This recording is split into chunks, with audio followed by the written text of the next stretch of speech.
ने मुस्कुराकर कहा। शहजादी ने खादिमा की मदद से लजीज पकवान तैयार किए और जादूगरनी के मेहमानों के सामने पेश किए। जादूगरनी की दोस्तों को शहजादी के हाथों का खाना बहुत पसंद आया और उन्होंने खुशी से दावत का लुत्फ उठाया और शहजादी ने दिल ही दिल में फख्र महसूस किया।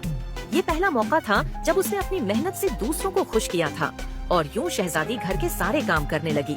सुबह सवेरे उठकर सफाई करना, बर्तन धोना, खाना पकाना और जादूगरनी के दिए गए हर हुक्म को बजा लाना। लेकिन वो दिल से काम न करती और अपने महल जाने की ख्वाहिशमंद रहती।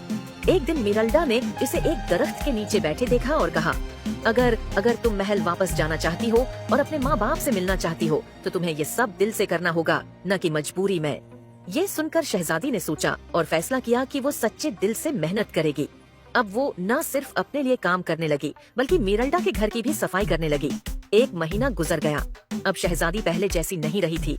वो खुद काम करने लगी थी, खाने के लिए खुद बैठती और किसी पर भरोसा नहीं करती। जादूगरनी ने उसे देखकर मुस्कुरा कर कहा, अब तुम्हें वापस जाने का वक्त आ गया है। अचानक दरवाजा खुला और बादशाह और मलका अंदर दाखिल हुए। शहजादी की आंखों में खुशी के आंसू आ गए। उसने दौड़कर अपने माँ बाप को गले लगाया। बादशाह ने मिराल्डा का शुक्रिया अदा किया और कहा, हमारी बेटी को सच में सब मिल गया है। बादशाह और मलका बहुत खुश हुए। शहजादी लिलियाना अब बदल चुकी थी। वो पहले की तरह सस्त नहीं थी, बल्कि अब वो खुद अपने काम करने में फख्र महसूस करती थी।